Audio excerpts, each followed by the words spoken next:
So once again, I welcome you all to this very special 125th session of Leadership Talks. As you know that these sessions are being organized by India International Education Council and School Lalaji Solutions. India International Education Council is a not-for-profit organization which is working in the field of education. It has collaborators from 12 countries. It aims to create a better world through education, building quality centers for elementary education approachable for all kids, finding the best educational practices across the globe, and find ways to implement those in Indian institutions. It is also creating more awareness on hygiene and learning disabilities. It publishes a magazine called World Education Review and many other educational reports. It aims to build 100 chapters in different cities by 2022.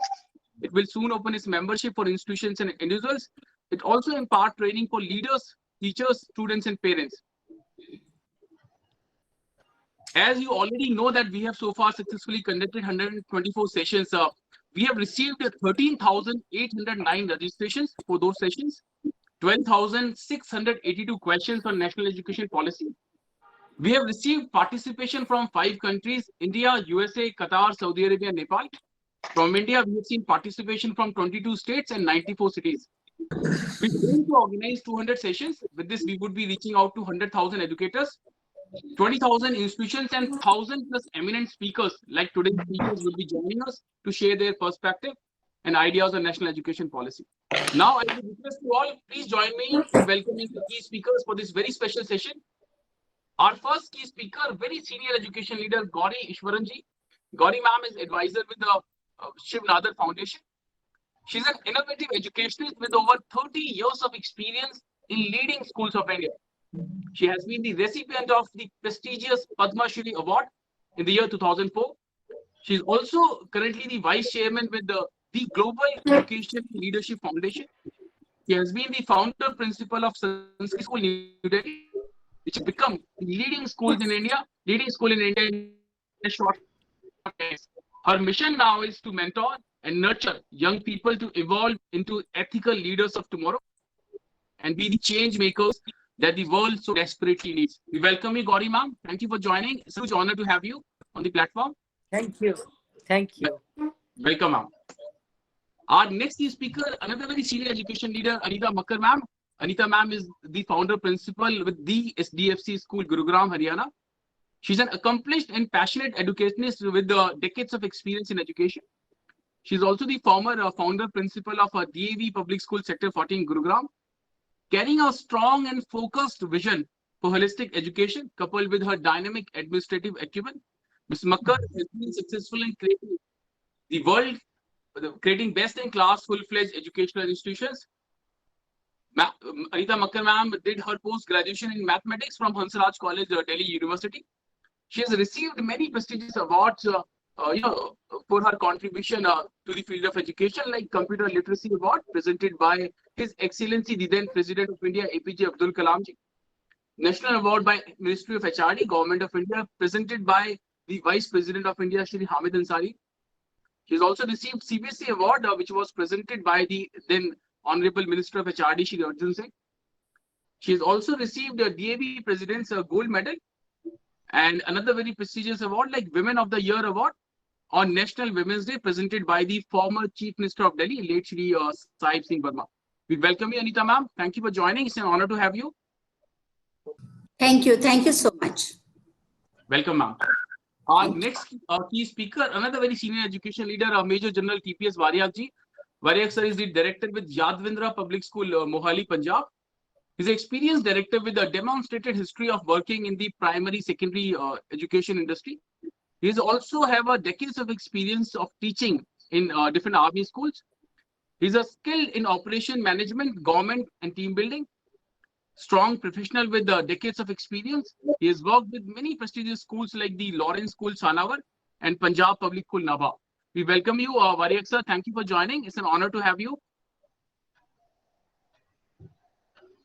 Our next speaker, another senior education leader, Vinay Pandey sir.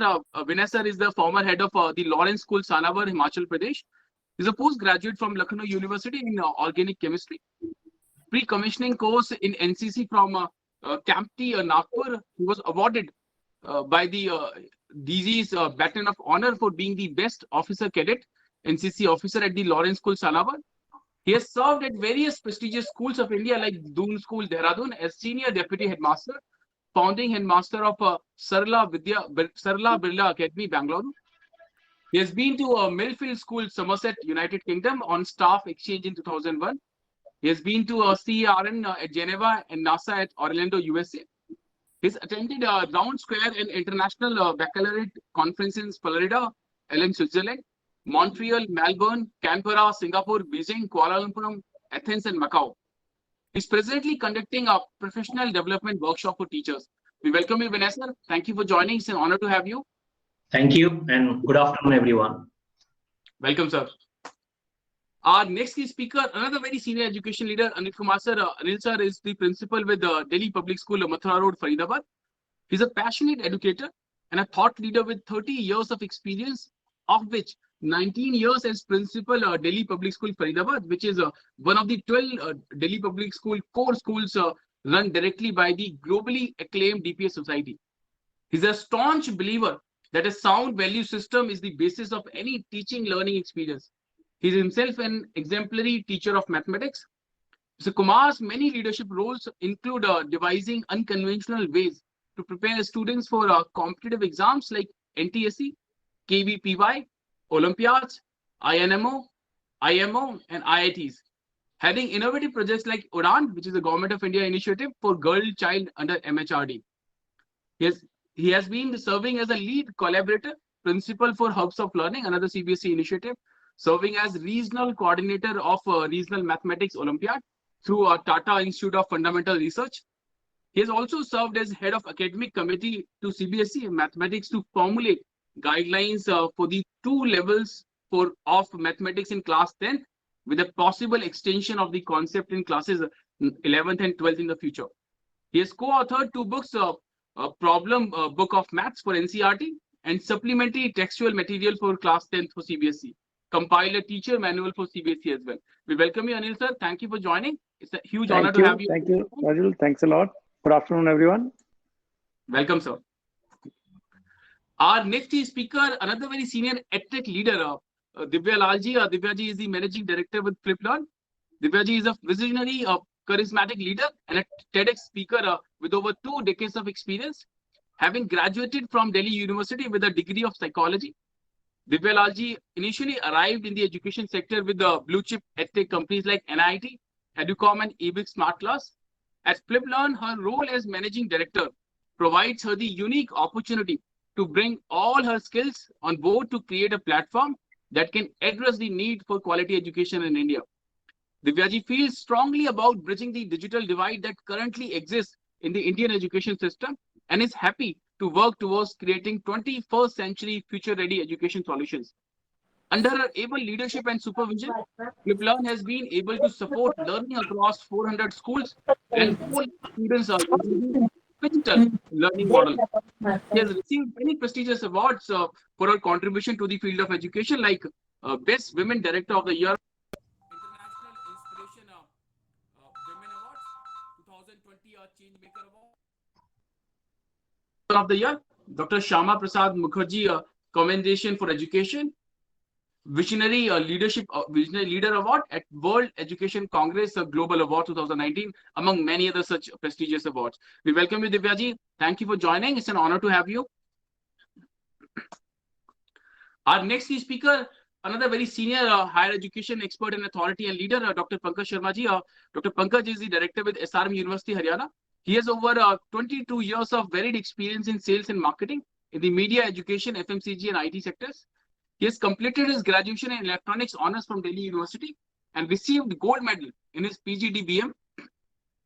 His research topic in PhD was consumer behavior. He has completed a 1-year diploma from IIM Lucknow in the Senior Management Program Global Leadership. He has won many awards and recognition during his corporate journey. He has served in senior level positions in many organizations like NIT University, BML Munjar University, the Tribune Trust, Dainik Bhaskar Group, Midday, Indian Express, and HT Media Limited. We welcome you, Pankaj sir. Thank you for joining. It's an honor to have you. Thank you, Raju. Thank you very much. Welcome, sir. Our next speaker, Mr. Akshal Agrawal. Akshal is the director with the Nature Nurture. Akshal Agrawal's entrepreneurial ambition started at a very young age while pursuing law from National Law University, Mumbai. where he secured an All India 13th rank. Subsequently, Akshal was admitted to the prestigious Young Leaders Program of the Indian School of Business in collaboration with Kellogg's and Wharton. His interest in education developed after he was exposed to global pedagogical practices when he attended the London School of Economics and Political Science in UK. He also attended the Berlin School of Economics and Law in Germany as an exchange student. He has also researched at the University of Oxford about shaping Indian entrepreneurship in the years forward. He has spoken at several international forums, and his vision for the company and country involves crossing social boundaries to ensure that the rights to quality education enshrined in Article 21A of the Constitution becomes a reality for all. He aims to make a nature-nurture a pathbreaker in the field of education to shape next generation of young minds graduating from Indian schools. We welcome you, Akshal. Thank you for joining. It's an honor to have you. Namaskar, everyone. I would just like to add that it's a privilege to share the stage with Mr. Anil Kumar. He happens to be from the school where I graduated from, and it is very nice to see you here, sir. It is what a great honor that I can be on a similar platform such as yourself. So great small moment for me. Thank you, Akshal, God for bless you, sharing Akshal. that. This God makes bless. this, Thank you. Thank you, sir. Thank you, Akshal, for sharing that. This makes this 125th session furthermore special. Once again, I thank you all the key speakers for joining and participating. Now, I would come to you for your quick 1 minute opening remark. So, first, I would request Anil Kumar sir, sir, if we can have your quick 1 minute opening remark. Rajul, I just wanted to say something about that. It was long overdue, I'll say, in my opinion, to have a new vision, a new thought, because 1986 is the time when Mr. Rajiv Gandhi thought of bringing this digital content to the country. And it is high time that we must change, because if we do not change, we will be outdated instead of being updated. So I wish that the ideas which has been put into this document must be well placed, and then automatically, if the implementation is proper, I'm sure the targets will be achieved. Thank you. Absolutely, absolutely. Thank you, Anil sir. We'll be coming back to you for your detailed interpretation. Now, I would request Vinay Pandey sir, sir, if we can have your quick 1 minute opening remark. Yeah, sure. Let me begin by first referring to a statement made by Rajul, where Rajul, you shared with us the fact that some educationists feel that this NEP is a very ambitious document. Well, you have to have an ambitious document like this in order to have a robust education system. As far as I feel, I think NEP 2020 is a wonderfully crafted document. And in my view, it covers many aspects of the Indian education system which needed greater emphasis. Some needed modifications and some simply required replacement. And it will be perhaps for the first time that the importance of the axiom, catch them young, will be practically visible if the provisions of the universal access to early childhood care and education, the ECCE, are able to see the light of the day. I feel that the pedagogical structure has been very clearly defined, and this pedagogical structure, coupled with proposed changes in the curriculum, changes such as reducing the curriculum to its core essentials and introducing critical thinking, experiential learning, I think they'll go a long way in ensuring that the rote learning is curbed. I'm happy to see emphasis on mental and physical health and well-being, and also on vocational training, reforming the curriculum, the examination, transforming the culture of assessment, I think were much needed.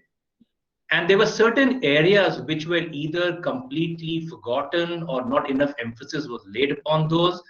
Things like supporting children with special needs or having programs or support for gifted students. I think they have been given due recognition in this document. And sum it up, I must say that this NEP 2020 is a robust skeletal system that has been given to us. Now it's up to us to give it flesh and blood, to really make it a really effective and functional education system. And that is where all the stakeholders the government, the policy makers, the school management, heads of school, teachers, and the two people, the stakeholders who we normally don't take into consideration, the students and the parents. I think if all of us put our hands together, work together, I'm sure this ambitious NEP 2020 will be a success. Absolutely. Thank you, Vanessa. I'll be coming back to you for your detailed interpretation on that. Now, I Sure. would request TPS Variak sir, sir, if we can have your opening remark. Thank you very much. Can you hear me? Yes, sir, audible. Okay. I'd just like to add to what has been said. Another key issue put in this document, NEP, is the teachers' training. They are the trainers. And I very strongly feel that if you don't have a well-trained trainer, the educational policies and all the strategies that we put together will go nowhere. So the question is, how do you train the trainers? And how do you become a teacher? Is qualification the only yardstick to become a teacher, or is something more which is required? So I think this is a very key issue which has been addressed in this NEP. And as we go by, I'm sure this will come to the fore for discussion. Thank you. Thank you, sir. I'll be coming back to you. Now, I would request Gauri Ishwaran ma'am, ma'am, if we can have your opening remark. Yeah, hi, good afternoon, everyone. My camera seems to be giving some trouble, so I have only got my voice on. In the NEP document, one of the focus which I was delighted to see this year has been on holistic education. But holistic has been a word which has been much used, and it's just, I don't think people break it down into what it means. So what I would really, to me, what holistic means is that we have to think, we have to get our children to develop this attitude that when the dust settles, we will all realize how little we need, how very much we actually have, and the true value of human connections. So the feeling of empathy and compassion, looking after the environment, the value of human connections, these are things that need to become an integral part underpinning a school curriculum and education. So for me, holistic revolves around that. Absolutely. So we all are very excited to hear your ideas in detail, ma'am. I'll be coming back to you. Now, with this, I would request, before I go to Anita, ma'am, I would request Divya Lalji, if we can have your opening remark. Thank you. Very good afternoon, everybody. I think my opening remarks will be more about I'm happy that the first time the policy has come out in full support for an online and digital education, because I think with the number of children that don't have access to good quality education, technology will become a true enabler and equalizer in the system.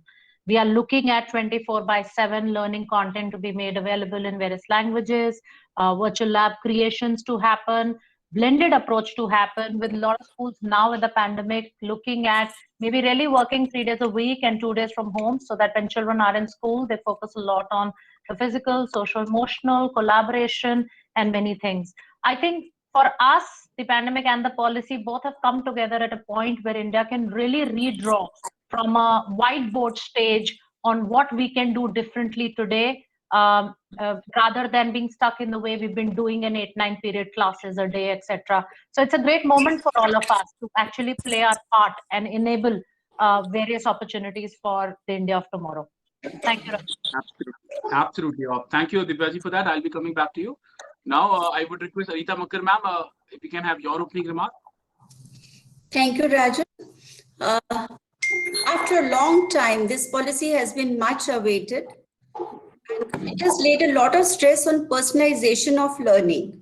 And for personalization of learning, educators are going to be the most important and valuable people in society.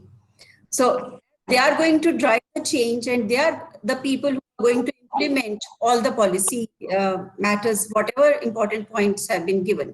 So I salute to all the educators who are really ahead of them. Thank you. Thank you, ma'am. I'll be coming back to you for a detailed perspective on this. Now, I would request Pankaj Sharma, sir, if we can have your opening remark. Yeah, thank you, Rajul. First of all, compliment to you for bringing us on the same platform. I remember when we had the first session, I think the policy is really a very detailed document. There is no doubt about that. Being in higher education last 12 years, this policy is also talk about a lot of scope in higher education, indirectly or directly. But what I feel the execution part is one of the most important and very critical thing, where we have to do a lot of efforts. It's a very student-centric kind of a policy.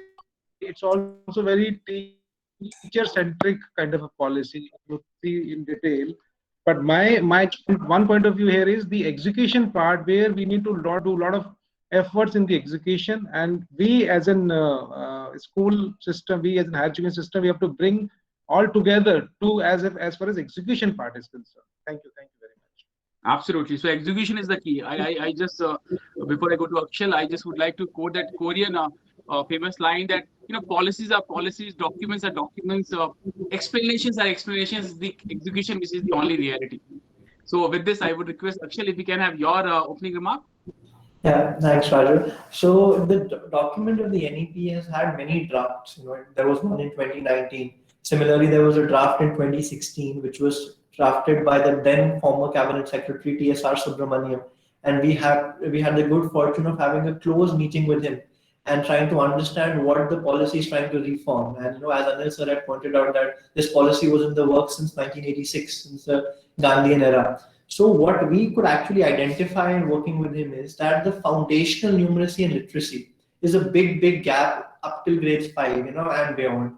And the fact that children, we say, are not good in physics or not good in science in grades 9 to 10 is not because they have a poor aptitude in those sciences. It's because they don't understand the basic language in which it is written. So therefore, my talk today, my discussions and my thoughts today will sort of be centered around how we can build this crucial gap of foundational numeracy and literacy, and how we can work within existing board frameworks, be it CBSE, ICSE, or the other boards, so as to boost this aspect of deficiency in students. By the time that they go to the senior classes, they're much better equipped.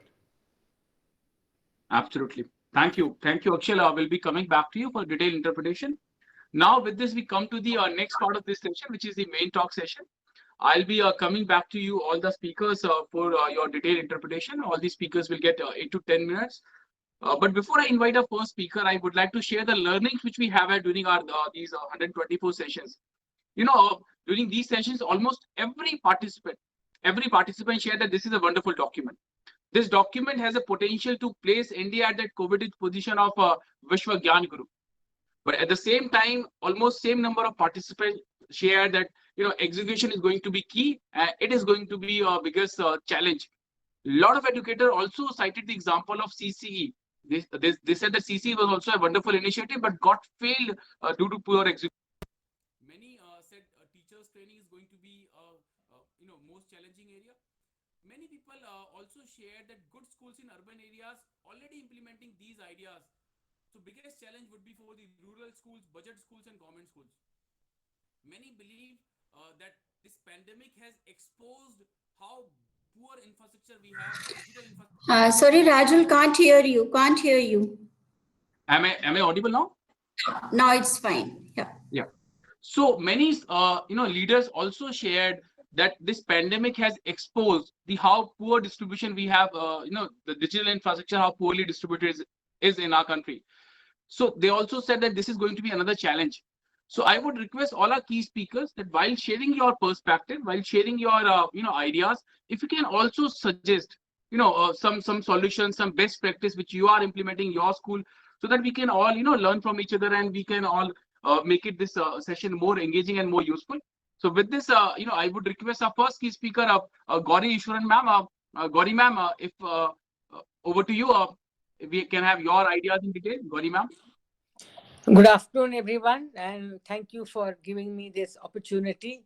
As I said in my opening remark, I place a lot of emphasis on holistic, and this is something that doesn't have to be the privilege of just our urban students. It's something that needs to reach out to every single student in this country, no matter where they may be. And for this, actually, we need our teacher training needs to focus more on this. And at the same time, I think when I have trained teachers across in rural areas, teachers are actually very ready to learn. We don't give them the opportunity to learn. Our trainings are so outdated. For example, when I did my B.Ed, which is donkeys years ago, I had an opportunity to go back recently and I found the curriculum has barely changed. But in the last 40 years, the field of education has dramatically changed. And as somebody mentioned earlier, technology has become an inherent part of education now. But I would like to suggest that you did ask for solutions. Technology, if we are going to bridge the education divide in our country, if we're going to reach all our children in remote areas, the only way that we can do it quickly is by using technology as the enabler. The government is putting fiber optics and we're taking internet to far and wide. That has to be made much use of. Recently, during the pandemic, I was helping one of the schools where children were in remote areas, in villages. And with the help of the smartphone, we were able to keep them abreast of their curriculum, and not just curriculum, of other activities as well. So I think one of the things that as a forum that you all should present to the government is that if the NEP is to be successful, and by success you mean that reaches the last child in the country, without using technology as an enabler, it will take 100 years. So if you want it done in the next 10, 15 years, you have to use technology. The second is we have to change our approach to teaching. As teachers, we are no longer chalk and talk enablers. We are now facilitators. We have to facilitate our children to learn, to grow, to innovate, to explore, and to be curious. So whatever be the content that may be given there, it's only a small part of the entire education experience. The major part is to get children to think, because in the 21st century, we don't know now what kind of jobs. Neither you nor I can predict in the next 20 years what kind of job market will be there.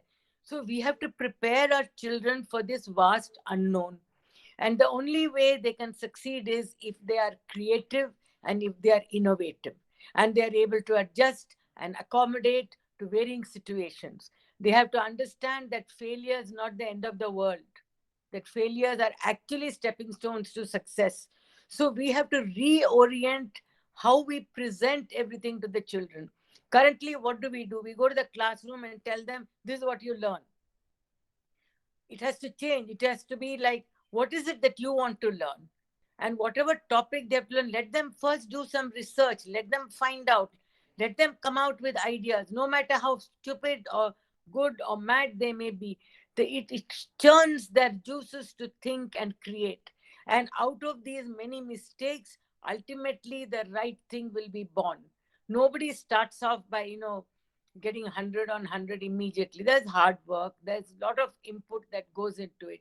So we have to realize that children have to be at the center, and this ability to solve problems, the ability to create is something that will set good students apart.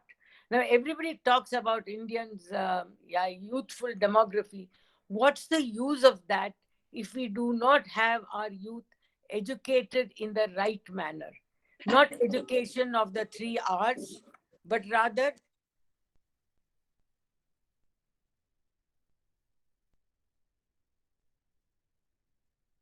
I believe Gauriji has lost the connection.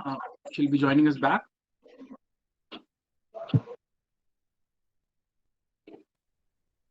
Yeah. Ma'am, you're on mute now. Okay, I'm sorry, it got disconnected. I have a very bad electricity problem here today. So therefore, the NEP is a great document in that for the first time, there's a focus on something other than just grades and marks. But as everybody has mentioned, implementation is the core. a lot of us in the urban schools may be following this, but we need to take this to every child in the country. And I personally don't think it is impossible if we all put our minds to it.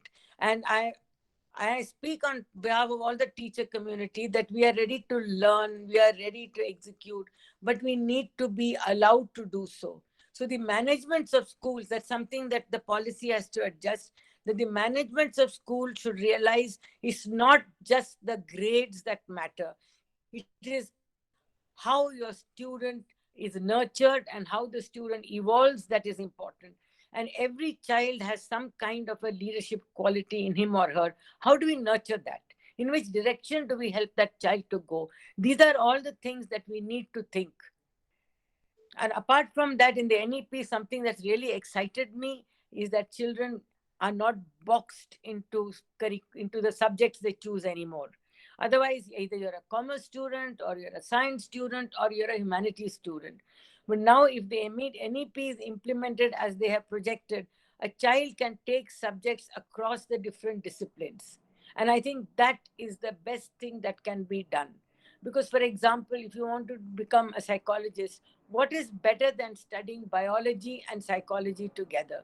But in our current system, people poo-poo that because they say, no, biology is science and psychology is humanities. So this kind of a division needs to go away. And we need, as teachers, we need to become facilitators. We need to understand our children. And something that we have to reassure teachers. Okay, all this technology has come. You will have blended learning, all kinds of technical jargon and processes will come. But you have to remember that the teacher will still be the core pillar of learning. You see, the value of a teacher will never go away. But as teachers, we have to reorient ourselves now. We have to realize what is it that we need to do with our students. How do they deal with this huge amount of information that comes through the internet? How do they analyze what is fake, what is good? How do they navigate this internet world? These are the things that now we as teachers need to upgrade ourselves. And we need to change ourselves into facilitators and step into that role.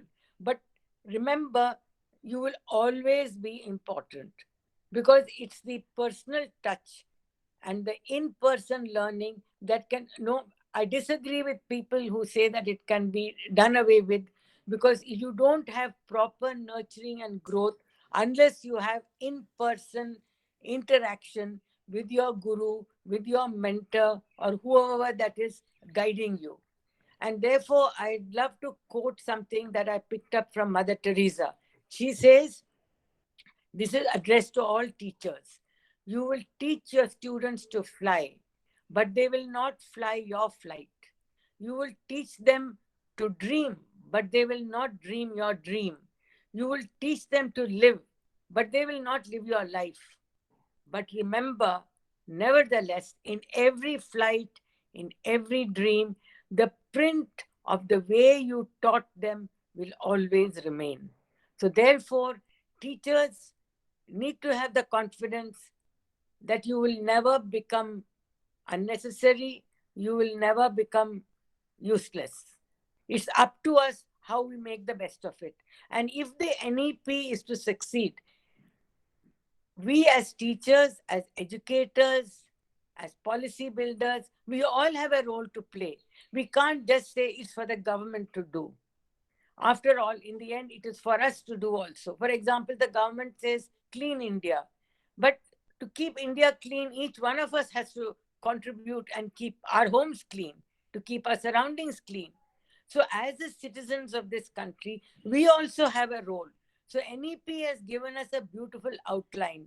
How much of it can be translated into reality? A lot of it depends on us. On this panel, you have got eminent educationists, each one of them successfully running their institutions. So if we have principals across the country partnering together, collaborating together, then the NEP can certainly become a success. And I hope that this forum, you kind of push for training for heads of institutions on the NEP, and how the NEP can be successfully implemented. And I'm 100% certain everybody would like to contribute. I know people say, Arey, in villages, the teachers don't go, the principal doesn't go. They don't go because there's no motivation. They don't have good classrooms. They don't have toilets. You have to make a work environment motivating and interesting for people also to deliver. If I have been successful in my life, it's because I have had an enabling environment around me, which allowed me to grow and to prosper. So all teachers need that. And I think as a group, as you are such a large group and influential group, you have to focus on how do we enable our teachers and heads of schools to go ahead and implement this ambitious NEP. I'm not going into further details because you've got eminent panelists who will be able to talk to you about technology, about the curriculum, and various other things. So I'm very passionate about the nurturing of children as human beings. I'm very passionate about the fact that kids need to have empathy and compassion. And these are all is something that can be nurtured from home and from the school. And as educators, I think it is our duty not only to help them to get an A grade or whatever, but help them to become good human beings. Ultimately, that is what counts. And I think this, I always gauge the success of a school by how good that students are in reaching out to others. Thank you so much. I'm sorry for carrying on, but you know something, when you're a teacher, you tend to get carried away. Thank you. Yes, thank you, Gauri ma'am. You highlighted these very useful points. You talked about the teachers' training has been the biggest challenge so far, and this NEP has rightly focused on that part. You also talked about we need to use technology, in a more effective way to reach out all these students. You also talked about, the major responsibility of teachers is now not to tell the solutions to students, now it is to empower them so that they can find solutions on their own. In fact, a lot of other senior educators in the past session have also shared similar views that, now students don't come to teachers for the information. They have rather bigger sources of information today. They come to teachers for the perspective. So you rightly talked about the teachers need to treat themselves as a facilitator today. You also talked about that NEP has put its attention on right areas rather than grades and marks. You also talked about the flexibility in choosing subjects is going to create a huge impact, in the lives of learners. You also talked about the teachers teachers are and teachers will remain the core pillar of learning. They need to be further empowered and strengthened. And, in the end, you called upon all the educators that it is a collective responsibility. And the success of NEP demands collaborative approach. So thank you, Gauri, Ishwaran ma'am, for joining and sharing these powerful and wonderful thoughts. I'll be coming back to you with questions. Thank you, Gauri ma'am. Thank you. Thank you Now, very much. Thank you. Thank you, ma'am. Now with this, I would request Anita Makkar ma'am. Anita ma'am, if we can have your ideas, your perspective. So Gauriji has very well explained the excitement about NEP all across the educational landscape. And it really excites me also. Reason being because this is the first time that it is a policy has come which is going to transform the curricular and pedagogical structure. And pedagogy is very close to my heart because how we transact the curriculum, how we make our children understand, all depends upon our educators. And NEP really talks about taking the transaction of curriculum away from rote learning and stressing on experiential learning. So for experiential learning, we have to have that mindset where we allow children to experience, we allow children to explore, we allow children to fail also. And then they build up on their knowledge, what they already have. That is constructing it brick by brick.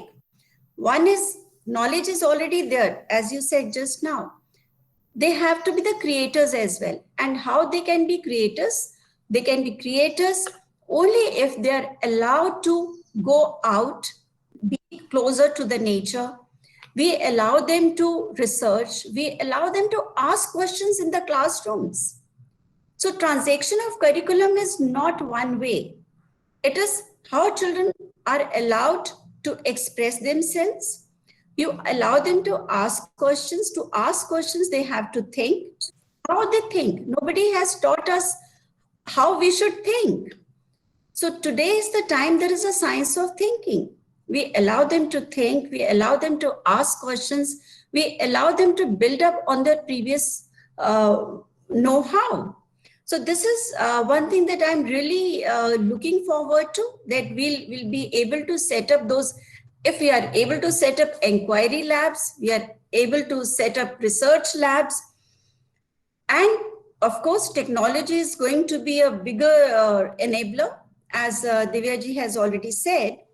Now, but then we have to be very careful while using technology.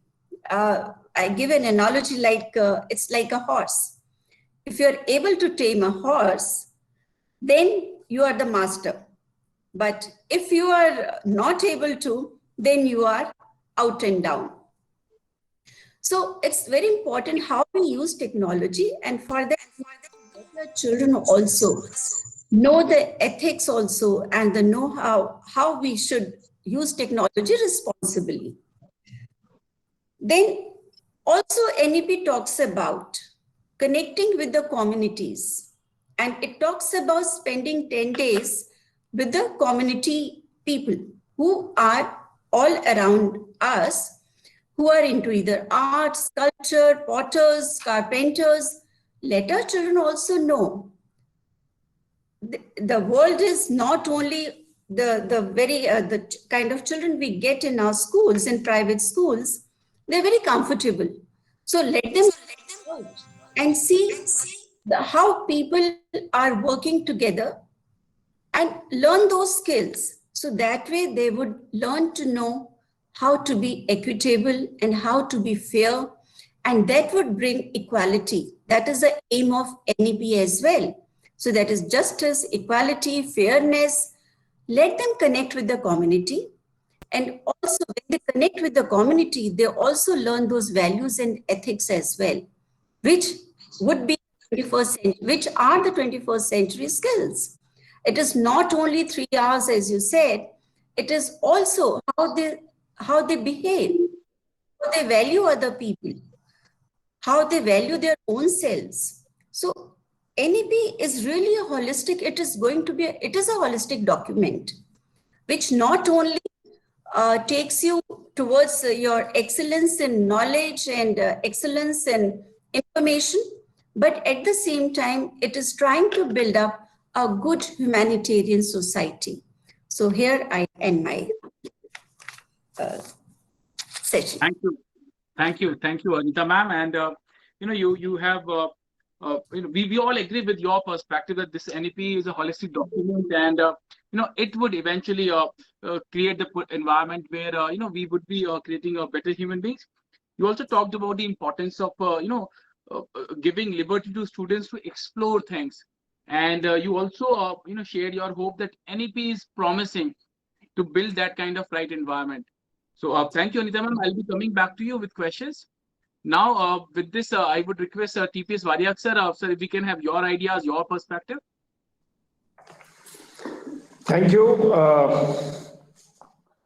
Firstly, I think we all agree that it's a very holistic document which gives a direction to everyone, and it has a common platform for everyone to follow.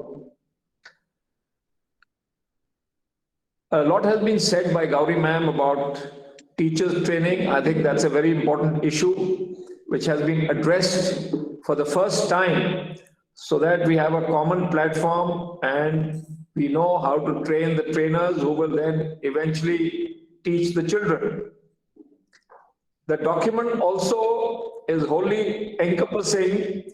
It gives a lot of value to not only knowledge, but to sports, to skills, various other activities, participation in co-curricular activities, hobbies, and developing skill sets through vocational training.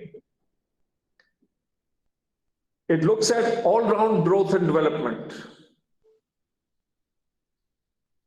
The end result is we want good citizens who are worthy of effective contribution to society. And I think that is the key to good education. You know, students may forget what they learn, but they'll never ever forget their teacher. So the teacher plays a very key role in the life of a student, and not only when they are students, but for their entire life. We all still remember our teachers, what we learned from them. We are what we are because our teachers taught us to be what we are. So I think this is a very, very good beginning. We have recalibrated after many decades and come to this NEP, which is giving us a new direction, a new dimension. And the key is correct and good implementation. Each one matters. Management, teachers, policymakers, and then only we will get the way forward. I won't take much time because I don't want to repeat myself, but overall, the key lies to the correct implementation. For that, I think we need to understand this document. Reading is not enough. We have to read it, we have to study it, we have to assimilate it, and then only can we implement it in the way it has given us the way ahead. Thank you. Thank you, Varik sir. We all agree with you that teachers training is a key part. You also talked about that NEP aims for the overall growth and development for all the learners, all the stakeholders. And you also shared your assessment that implementation is going to be key. But for a successful implementation, you also suggested that we need to have that detailed understanding and interpretation of this document, and we need to create that mass awareness. So we all agree with you, sir. Thank you, sir, for your thoughts and ideas. I'll be coming back to you with questions.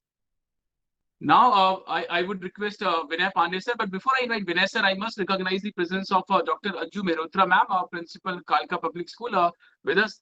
Thank you, Anju ma'am, for joining. Now, I would request Vinay Pandey sir. Yes, I would like to actually talk about two areas of this NEP. The first one being the pedagogical structure, about which I spoke earlier in my opening remark. Now, it has been very nicely structured into the 4 stages: the fundamental stage, the preparatory stage, the middle stage, and the secondary stage. The fundamental stage, which is the initial 5 years, which as per the NEP talks of the 3 years of preschooling in Anganwadis and Balvatikas, followed by classes 1 and 2. The pedagogy involved here talks of multi-level play and activity-based learning. Now, in my view, I think this is one of the most crucial age groups when we talk of, strengthening our education system. I was going through the document and I came across this area which talks about what they need to learn in these 5 years. And one of the things they spoke about was developing curiosity. Now, for me as a teacher, I think this is a very, very important term, curiosity, the inquisitiveness. But what is happening with our current education system? Are we able to ensure that these children who are very curious, very inquisitive in those early years continue to be curious and inquisitive as they grow older? No. Unfortunately, due to the kind of curriculum that we are following, the pressure of the syllabus, the examination system, the focus on the marking scheme, I think this curiosity is killed. And unfortunately, we as teachers are also responsible for this. For me, I think this curiosity to remain. I was talking to somebody recently where they said, when we were young, we were told that the coloring, suppose you have to draw something, paint something, and I have to draw a hill. It was always those conically pointed hills with the sun popping out between 2 hills and a river flowing by. The sky was always blue. The river water was always blue. But if I'm sitting out in the open and watching the morning sky or the evening sky, I figure out that the sky is not always blue. It can be purple, it can be gray, it can be orange. So why are we not letting children come out with what they see, what they feel, rather than impose upon themselves what we want them to do? So this NEP is also talking of introducing them to the nature, relationship with the nature, play-based and discovery-based learning, ethics, self-discovery, and it's talking of emotional development. Now, I think Gauri ma'am also touched upon this area of emotional development. Most of us on the panel here today are either the baby bloomers, the generation Jones as it was called, or the generation X, some of us. And I think I can say that confidently that emotionally our generation is and was very, very stable and strong. But is that true with the generations following us? Is it true that the generation, the millennials, as we call them, or the generation Z, and the most recent ones, what I figure out is the generation Alpha, are they emotionally strong? So what is going wrong? Where is it going wrong? I think we need to, at these stages, ensure that emotionally our children are strong and balanced. At the preparatory stage, it talks of play, discovery, activity-based, interactive classroom learning. And I strongly feel that at this stage, there should not be a distinction of sciences and social sciences as it is done in many schools.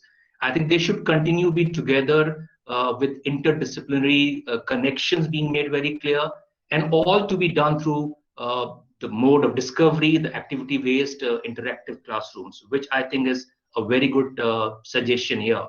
The middle stage, which is essentially classes 6, 7, and 8, it talks of experiential learning in the sciences, mathematics, art, social sciences. I think this is where the diversification starts happening. But again, let me tell you, I mean, at the moment, is it experiential learning happening in these subjects? Unfortunately, no. I am a science teacher, I'm a chemistry teacher. How many schools or how many teachers, for example, if I'm teaching exothermic change or an endothermic change, am I making them feel a test tube where an exothermic change has happened? Have I ever made them come across a change in the nature, which is exothermic in nature or endothermic in nature? So I think they need to learn through experiments, which they need to do themselves. Somebody recently was talking about, more emphasis on the 3 H's, which is the hand, the head, and the heart. So I think this middle stage, again, is very, very important in terms of introducing and substantiating the experiential learning. And finally, the 4th stage, the secondary stage, which is classes 9 to 12, where you talk of multidisciplinary approach, where it's very important that we allow students to pick subjects as per their understanding, as per their choice. Now, I have been lucky enough to have studied in a state board, the UP board, and later on as a teacher, I have taught the CBSE classes, the ICSE councils, the IB diploma, and Cambridge. And what I have found very, very rewarding in the IB diploma and Cambridge is this combination of subjects which is allowed. It is allowed in the Indian boards as well. For example, Gauri ma'am was talking of why not biology with psychology? Well, as per the board's regulations, CBSE and all, it is allowed. But many schools don't permit those combinations. So I think with this new policy, if it is implemented correctly and in true letter and spirit, I think this, combinations being allowed will give a greater chance to our students to work better. Similarly, I think this is my personal opinion that levels should be made available, like it happens in IB diploma program. If you're doing mathematics, you have 3 different levels. In fact, 4 different levels of mathematics available, depending on how capable you are at that stage to handle the level of mathematics. So I think especially in mathematics, sciences, at this stage, in the last 2 years of your schooling, I think the level option should also be made available. So that was as far as the pedagogical structure was concerned. And I feel that if we really take this seriously and implement it in the correct manner, this is really going to help us all. The second area where I want to touch upon certain areas is empowering teachers. Again, referring to a point made by Gauri ma'am when she mentioned that when she did a B.Ed many, many years back, I must have done B.Ed around that time, maybe a bit later. But then it has not changed. The teachers are still focusing on a chalk and talk method. But this NEP document, which I studied carefully, talks of changes to be brought about in the B.Ed program. It's talking of introducing time-tested techniques in pedagogy. It's talking of multi-level teaching and evaluation. It's talking of helping teachers how to understand tackling children with special needs, children with special interests and talents. So I think that is very, very important. And as Divya was mentioning earlier, the term, the introduction of technology. I mean, many schools, because of the COVID situation, the pandemic, I think were forced to get into technology. But I'm sure every school now has realized how important the technology is. But at the same time, it's important for us to understand that technology cannot completely take over classroom situation. You cannot replace a teacher. The personal touch, the eye contact, the body language of the teacher, I think that physical presence is a must. But what is very important is how effectively can we use technology to ensure that the teaching becomes far more effective. I'll also talk a little bit about the certain other provisions made for teachers' empowerment. One of them talks of the career growth. Now, people say that teaching is a very noble profession. Yes, of course, it is. And, it is the passion. But what is the harm if a teacher wants better salary structure, if a teacher wants better facilities to be given to him or her, when, the people working in different other organizations, be it IT or anywhere, have better remunerations, have better facilities and other options, why not a teacher? So if you join as a teacher, I'm sure you will be very particular about knowing what is the career growth for me here. And why many people don't want to become a teacher? Well, they possibly feel that there's absolutely no growth for them here because they may join as a teacher and continue as a teacher with not much of a change in their salary structure. The service environment, I think that is very, very important. Again, referring to a point made by Gauri ma'am earlier that she was lucky enough to have worked in places where this environment was brilliant. And so is the case with me. I mean, I worked in schools where I was given this environment where I could, try, experiment and do things which I wanted. And there was this least interference or obstacles laid in my path to really grow. Teachers should be given autonomy to choose the aspects of pedagogy, of course, within the framework decided by the school management and systems. Teachers should have aspirations. I mean, they should, be looking at promotional avenues for them in future. And, finally coming to an area which is very, very close to my heart. And like when I was being introduced, it was told that I am now doing a professional development workshop for teachers. Now, that is what I started beginning January 2020. And I found the fact that when I was a teacher, I was very keen to join workshops which came my way. So whether it was a workshop on trauma, whether it was a workshop on first aid, I was always one of those first few to raise my hand and say, I want to go there. So it's not the teachers who don't want to be a part of the workshops. Are the management, are the school heads willing to offer those opportunities to their teachers? That's very important. And I also feel that these workshops which are being offered should not be just confined to subject workshops. They should be wide variety of areas in which the teacher should be exposed. I'll give you an example here. One of the first few topics I took up in my teachers' professional development workshops when I started was theater in education. Now, all my life while teaching in Doon or Sanar, I had close association with drama, with theater. And as I grew as a teacher in these institutions, I realized that it's important for a good teacher to be a good actor as well. So all I did was summed up my own experience as a teacher, also based on the few facts which I picked up from theater due to my close association. And I brought up a topic which said, or which the theme was that when you are transacting curriculum in the classroom, of course, the subject knowledge is paramount. You can't have a second opinion there. You have to be strong in your subject knowledge. But to put it across in the most effective manner, I think you need to be a good actor as well.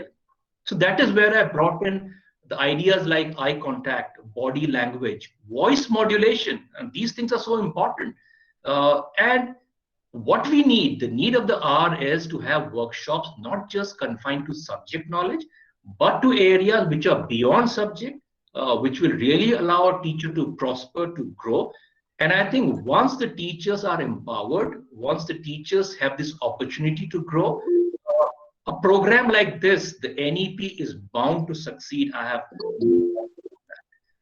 so that is all I wish to say regarding the two areas which again are close to my heart. Thank you. Thank you, Vinay sir, for these strong suggestions. You talked about and you made your assessment that curiosity is getting killed in our conventional education system. So that needs to be reworked, that needs to be changed, and NEP has rightly puts its attention towards that. You also talked about that we need to cultivate these values, which has been so I would say which has been talked about for so long, like ethics, self-discovery, emotional strength is the key. And in fact, a lot of other educators have also talked about this. You also talked about the importance of activity-based, interactive classrooms. You talked about that teachers, empowering teachers is going to be key. Technology cannot replace teachers. And I would just, recall one quote by another school leader who participated in our previous session, that it is not technology who would replace teachers. It is the teachers who use technology better. They would, replace those teachers who don't use technology in that way. You also talked about the teachers training workshop. They needs to cover now, wide range of variety of subjects. So that needs to be looked upon. So thank you, Vanessa. I'll be coming back to you with questions. Thank you for sharing these ideas. Thank you. Thank you, sir.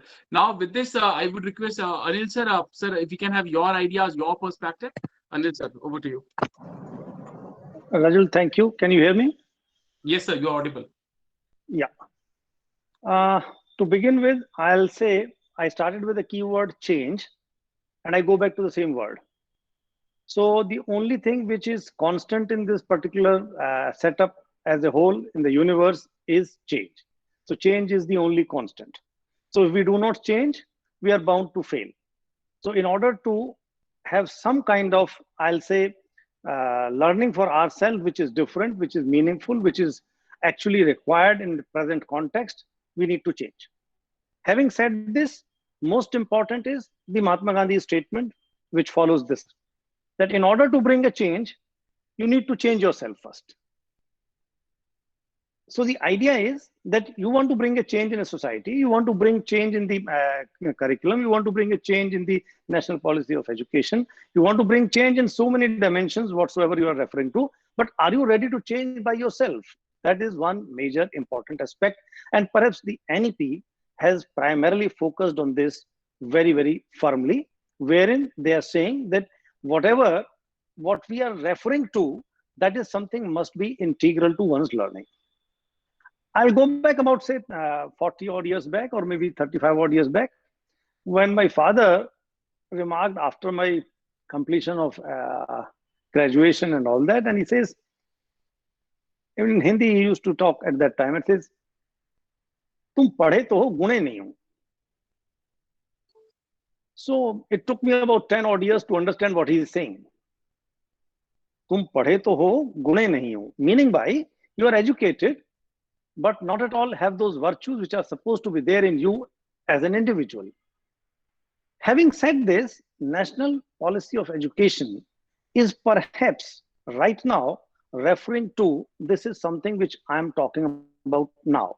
That is, when you say that you want to inculcate something in a particular individual at a particular point in time, what are the ways by which you are finding that those minimum levels of learning have been attained? So the setup of examination, so the setup of assessment, so the setup of evaluation, all that has to be overhauled. And this National Policy of Education has done it. Now I'll say, maybe down the line, I'll say what my father made a remark, which is coming out true in the form of this policy document, which is saying, at least let's check the competencies, not check the rote learning and the memorization. There is nothing wrong in rote learning a particular thing.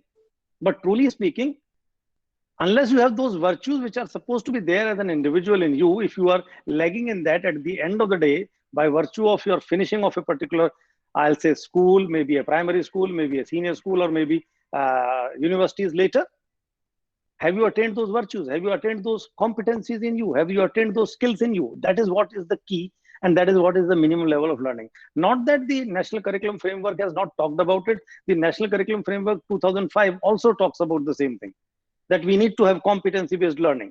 But perhaps somehow we did not follow the suit of that and the essence of that, and that's why perhaps there was a need to actually revisit all this and to bring it in a new shape.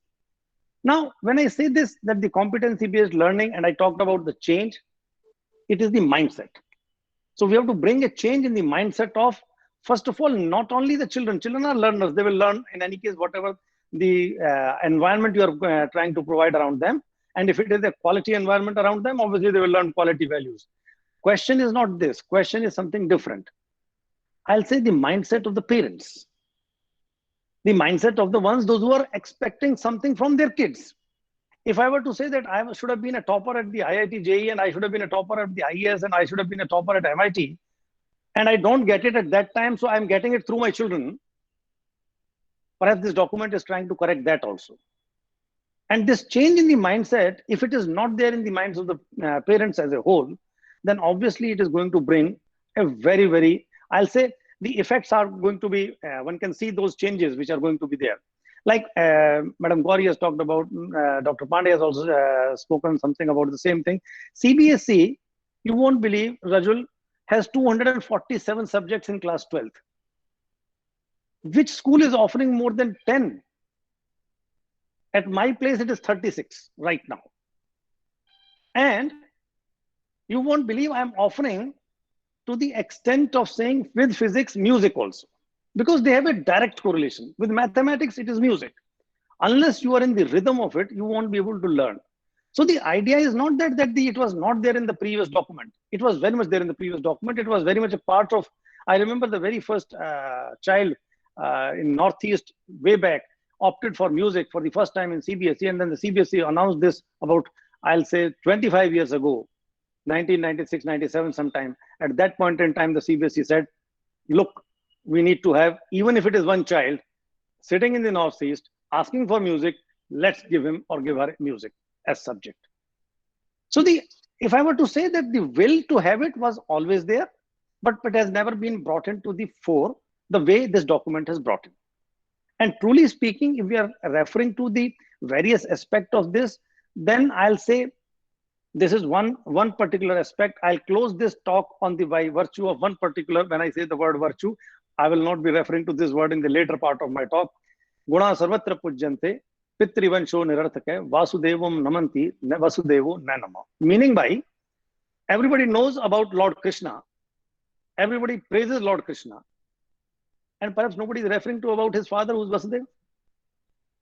So what is being valued? Finally, at the end of the day, is the virtues which are being valued.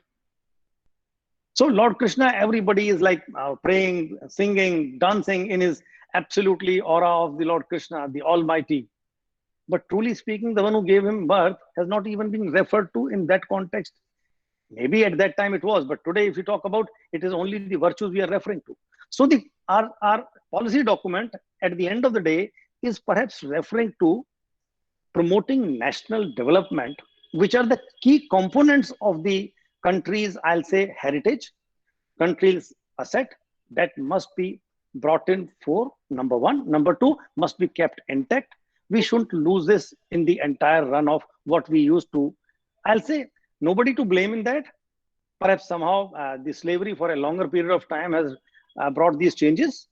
And that can be another reason for bringing this document to be on the forefront today and bringing all those what has been thought has to be put in right perspective now. Because it was Macaulay who very consciously said in his UK parliamentarian speech long back in 1835 that it's very difficult to rule this country because it is so diverse. And I've not seen a single beggar across from Kashmir to Kanyakumari and from Gujarat to Northeast. I didn't find even a single beggar. And the one who appears to be a beggar is the most content man because he's just waiting for a bowl of rice and is happy with that. If that is the value system, if that is the culture, Then he said it is the only way to actually, if we want to do something which is drastic for this, it has to be by virtue of that you break the backbone of the entire nation, and that is education system. So we classified classes like जिसको हम कह रहे हैं class 1, class 2. What is this class 1, class 2? A child, maybe if you look at Aryabhatta, at what age he had what all competencies in him. If you look at Ramanujan, at what age he had those competencies in him. And even the Hardy was surprised with what Ramanujan is all about. Though he said he's an amateur mathematician because he has not proved anything. He says he has direct results coming down to his brain. But actually speaking, if thoughts are coming to his brain, they are to be nurtured. If you are just trying to kill them. So over a period of time, and that I'll not only the decades, but in the centuries, somehow we have lost one very important component, is how to think. We went on to a spree of let's learn. What to learn? You will learn, obviously, in the process if you have a proper people in front of you, proper demonstrations before you, rather than asking them. It's very simple. If I were to say that if I'll say sub-staff is driving a particular car or is managing a particular car, at that point in time, if someone is speaking a particular, say, unparliamentary language and all that, and the child picks it up, very happily the child will pick it up because the child doesn't even know the meaning of that particular sentence or the statement. But truly speaking, the environment which we are referring to has to be very, very potent. It has to be very well guided. And perhaps when we talk about this national policy of education, they are saying that when we need to have the systems, those systems have to be flexible to the needs of each and every individual. It has to be inclusive. It has to have all the people, assuming that all the people are in one particular frame, accepting what they are and how they behave. At the end of it, you just bring it on a common platform, and then the learning will automatically flow the way it is supposed to. We may have a minimum set of, I'll say that at class, when a child is passing out standard 5 or passing out standard 10, at some stage he should have this or he should have that. But that is perhaps, I'll say, is one particular way of looking at it. That's why people talked about CCE. It was like a wonderful experiment. But when you do not have the trained people, when you do not have the trained setup, obviously it is bound to fail. So when even if a brightest of the idea, Brihaspati ji कहते हैं ना कि अगर कोई अच्छी बात किसी particular moment पर गलत moment पर कही जाए तो अपना meaning lose कर देती है. It is something like that. So the best of the when I had a talk with Mr. Vineet Joshi while the implementation was on of the CCE, he says, "Sir, Anil, how do you react to the idea of CCE?" I said, "It's a wonderful idea, but the problem is if school like mine where all facilities are available and the teachers are still feeling handicapped in the idea, what will happen to the places where actually speaking this kind of the help is not available?" So as a policy document, when we talk about its implementation, it has to be ambitious because to have a small aim is a crime in itself. So if you will not think beyond a particular point, then you will not reach beyond that point. So the idea is that you need to have that kind of setup which this document has provided. The greatest thing which I will say on the closing note of my talk on this is very important keyword in this document is flexibility. That means switching over at various levels. Supposing if a child feels that I'm not very good at, I'll say after reading for 2 years down the line, physics, and he says, no, I don't find it that interesting and I don't find that to be very amusing to me. And I want to switch over to painting. So this document allows that. Not only allows that, is saying semester wise, you can switch it over. How soon that will happen? How soon that will become a reality is definitely a part of implementation. But let me tell you an example. About 3 years back, there was a student in my school, Manav, a top class painter, a beautiful painter, is like unimaginably good. And you won't believe, I kept on telling him, beta, there is no point getting into science, but the parents never agreed to have anything beyond science for that particular child. You won't believe, I took special permission from the CBSE in class 12, month of October, to change his subjects.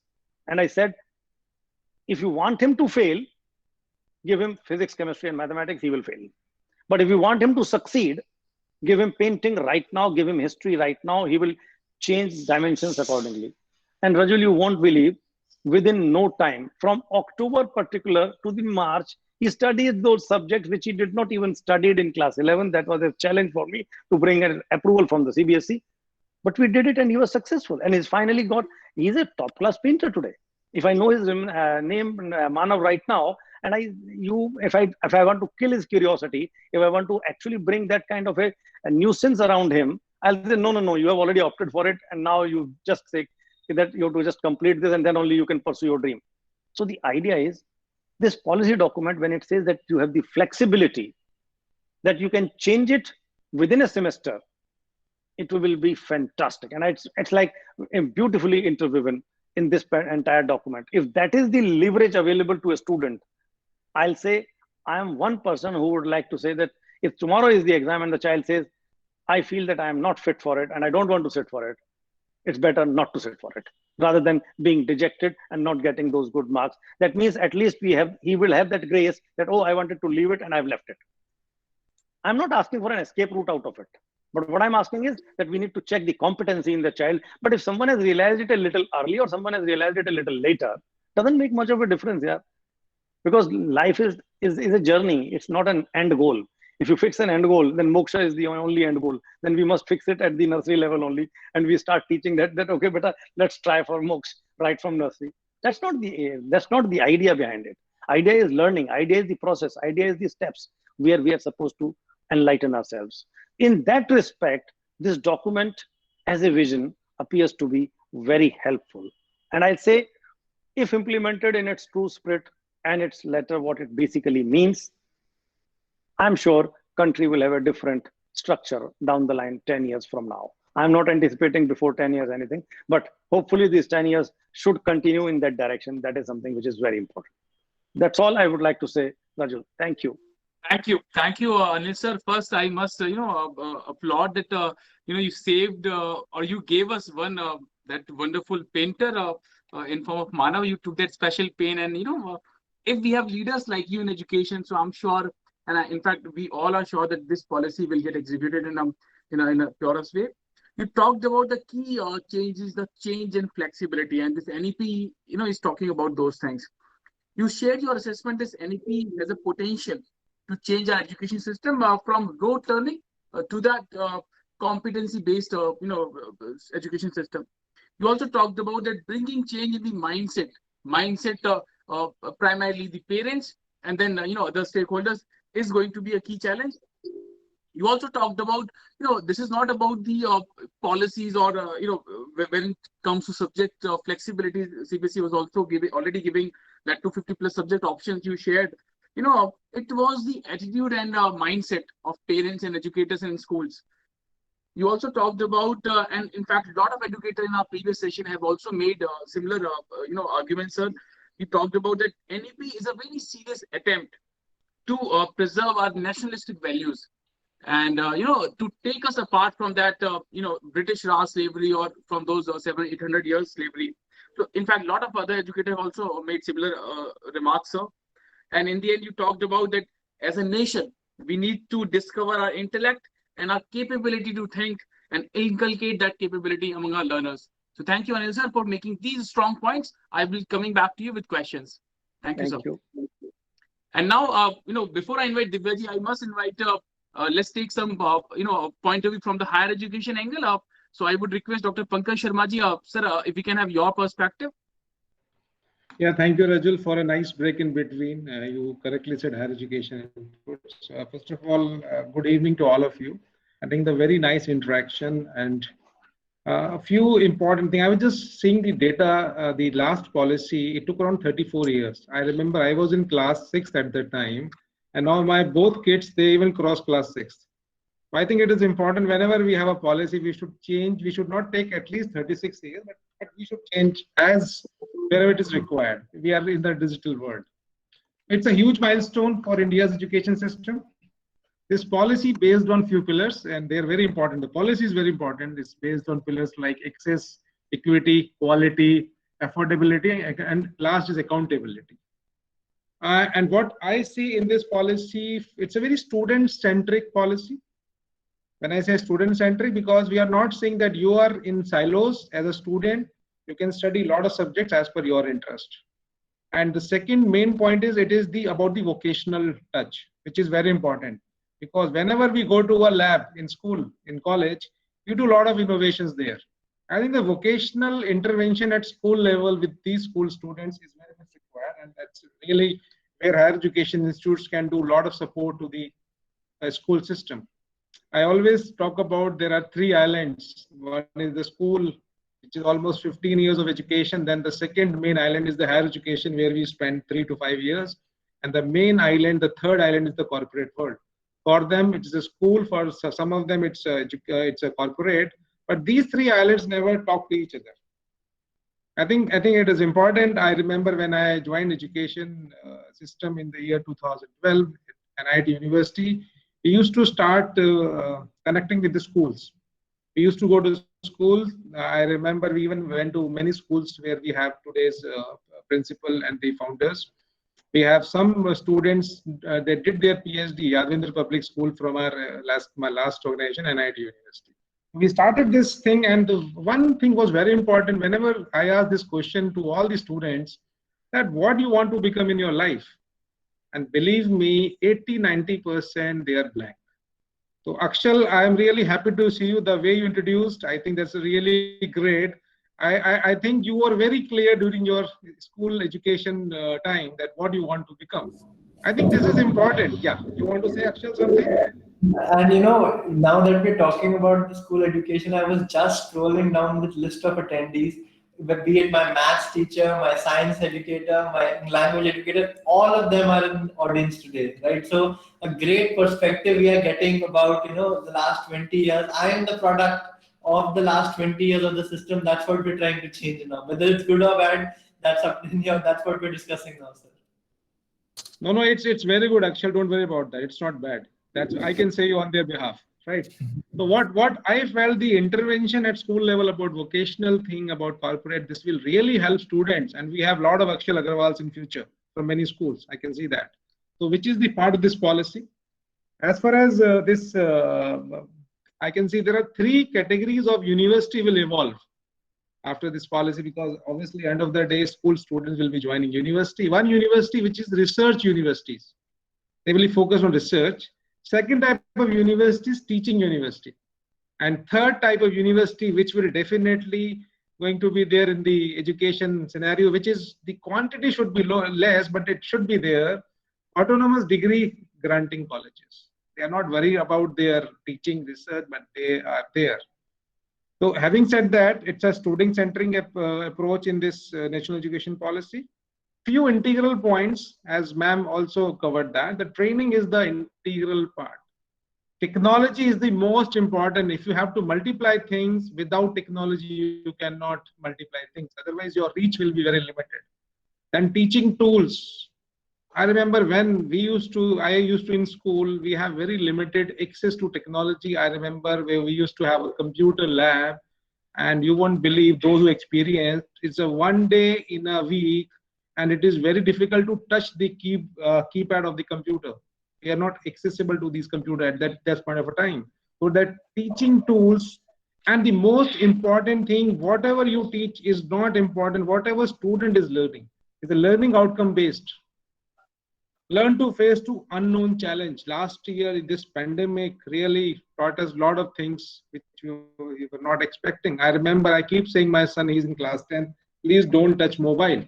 Now I changed my statement last year. I said, please touch mobile.